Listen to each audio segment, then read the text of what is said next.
Merci, Excellence. Nous invitons le secrétaire exécutif du G5 Sahel, Son Excellence, M. Maman Sidikou, à prendre la parole. Excellence, s'il vous plaît.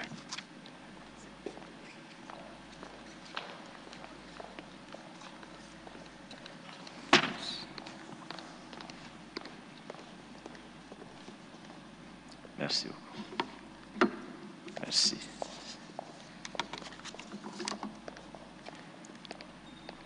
Monsieur le Premier ministre, chef du gouvernement, Mesdames et Messieurs les membres du gouvernement, mon frère Mohamed Saleh Nadif, représentant spécial et chef de la MINUSMA, représentant spécial du secrétaire général des Nations Unies, Messieurs les officiers supérieurs, chers amis, chercheurs et experts,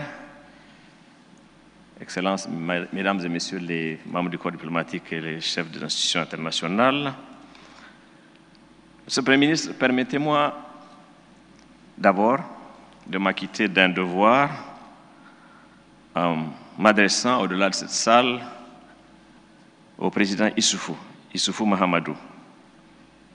Et lui dire, Monsieur le Président, être à vos côtés au moment où vous vous apprêtez à passer la main à un président démocratiquement élu est un honneur immense.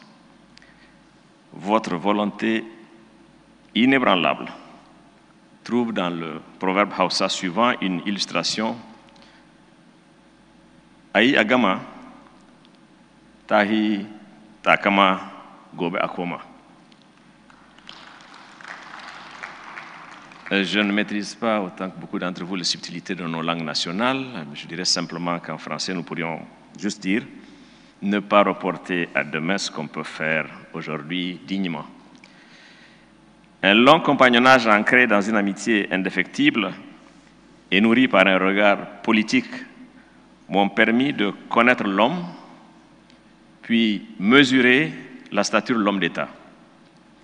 Point donc de besoin d'expression dithyrambique pour dire votre ambition pour le Niger, Monsieur le Président, pour rappeler votre engagement de tous les instants pour l'Afrique. L'histoire, la grande, se chargera de vous rendre justice. Jusqu'au terme de vos deux mandats, vous aurez servi de boussole pour garder le compas sur l'essentiel qui nous occupe encore ici aujourd'hui, faire face aux défis majeurs de notre Sahel et montrer les pistes pour construire l'avenir. Merci. Mesdames et Messieurs, l'actualité récente nous a rappelé le coût humain de la guerre, les décès d'êtres chers, la violence aveugle et la terreur créés par des opérations asymétriques ou des représailles dont l'ampleur ignore parfois le droit international humanitaire. Cependant, permettez-moi de prendre du recul, comme l'a expressément demandé le gouvernement du Niger quand il a demandé que cette importante rencontre se tienne. Le temps des conflits est long et s'échelonne parfois, malheureusement, sur plus d'une génération. Depuis les années 80, certains groupes armés se réclamant de l'islam mènent la guerre en Afghanistan.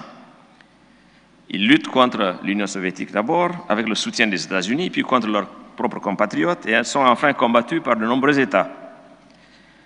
La semaine dernière, le 18 mars exactement, Moscou a abrité des négociations entre talibans et gouvernement afghan. Et les États-Unis, qui préparent leur départ, s'apprêtent à poursuivre officiellement leurs négociations avec les talibans. En 2001-2002, j'ai travaillé en Afghanistan pour l'UNICEF, où mes efforts ont porté notamment sur l'éducation des filles. De 2014 à 2015, j'ai servi en Somalie pour l'Union africaine, où j'ai remplacé M. Anadif, ainsi qu'en RDC pour les Nations Unies entre 2015 et 2018. À chaque fois, j'ai noté que toute œuvre utile demande du temps, le respect des grands équilibres et la prise en compte des aspirations légitimes des parties prenantes. Depuis le début de l'année, le centre du Mali connaît le progrès d'entreprises de pacification menées par des acteurs non étatiques, à côté bien sûr d'horreurs horribles ou terribles. Les 12, 22 et 24 janvier, 3 accords de paix ont été signés dans le cercle de Koro, à la frontière avec le Burkina Faso. Les parties au conflit sont des concitoyens appartenant aux communautés culturelles Peul et Dogon. La médiation a été pilotée par le Centre pour le dialogue humanitaire, ONG, dont le siège est à Genève. Le 14 mars, une trêve d'1 mois a débuté entre combattants islamistes et chasseurs traditionnels du cercle de Nyono dans la région de Ségou. Négociée sous l'égide du Haut Conseil islamique du Mali, elle prévoit la libre circulation des habitants, l'exercice de l'agriculture et la vente de bétail, la libération de prisonniers d'Ozo et la liberté de prêche dans les villages. Au Mali, comme au Burkina Faso, les discussions entre parties au conflit incluent les négociations avec des compatriotes porteurs d'armes et se réclamant parfois de l'islam. Elles répondent à une demande sociale accrue pour résoudre un conflit dont le coût humain, social et économique est considérable.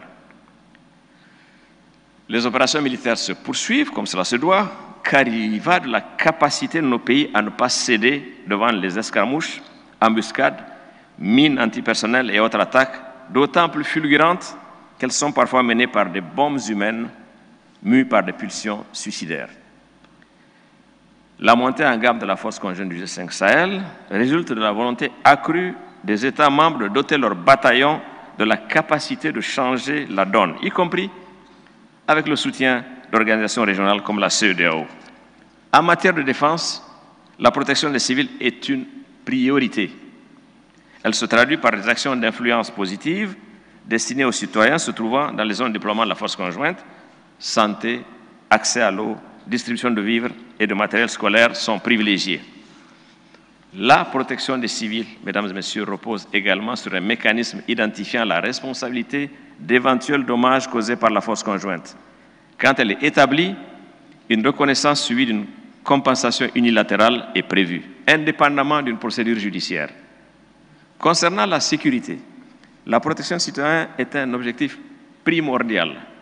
À plusieurs postes frontières, partagés par 2 États membres, les policiers organisent des missions conjointes où ils rencontrent les citoyens qui résident de part et d'autre de la frontière ou la traversent régulièrement. L'enjeu est de taille, construire une sécurité de proximité pour que règne la stabilité et qu'advienne la prospérité. Maintenant, les solutions concrètes doivent primer, avec des signes tangibles et rapides d'amélioration des conditions de vie des Sahéliens. C'est indispensable. En 2016, le G5 Sahel a adopté une stratégie pour le développement et la sécurité dont la mise en œuvre repose sur un programme d'investissement prioritaire dont les 4 priorités sont la gouvernance, comment non, la résilience, la sécurité et les infrastructures.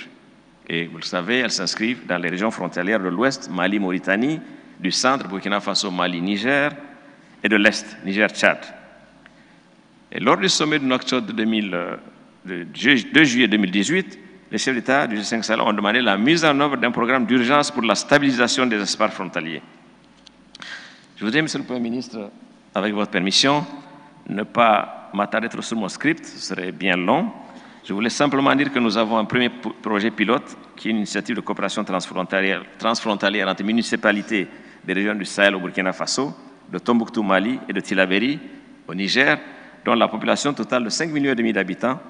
Et ce programme d'aménagement territorial intégré appelé PATI s'ancre dans les programmes d'investissement et les priorités des citoyens représentés par leurs maires.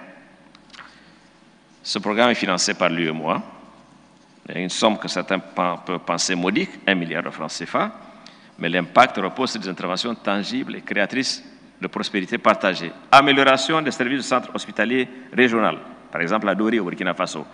Construction de magasins de stockage d'alimentation au bétail, Gossi au Mali.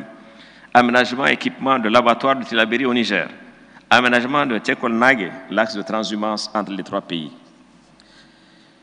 Les parties prenantes sont notamment des producteurs, des consommateurs et des associations féminines, Madame la représentante des Nations Unies, de la région. Parfois, elles reçoivent les formations et l'information requises pour participer au comité de gestion des infrastructures construites. Pour le G5 Sahel, tout doit partir des frontières, des collectivités décentralisées, des PME et des associations pour que sécurité de proximité plus gouvernance locale égale prospérité partagée. Et pour nous, la qualité doit primer sur la quantité et l'impact de notre action se mesure à l'aune de sa pérennité. Connaissant mesdames et messieurs, les capacités d'absorption de nos entités publiques et privées, il faut privilégier l'usage optimal de sommes raisonnables à des promesses considérables sans lendemain. C'est ainsi que nous espérons que l'initiative de la Banque africaine de développement en faveur de l'énergie solaire au Sahel, Desert to Power, et la facilité du G5 Sahel, financée par l'Allemagne au sein de l'Alliance Sahel, rendront plus tangible notre partenariat sur le terrain par et pour les Sahéliens. Mesdames et messieurs, je vous remercie de votre attention. Merci beaucoup.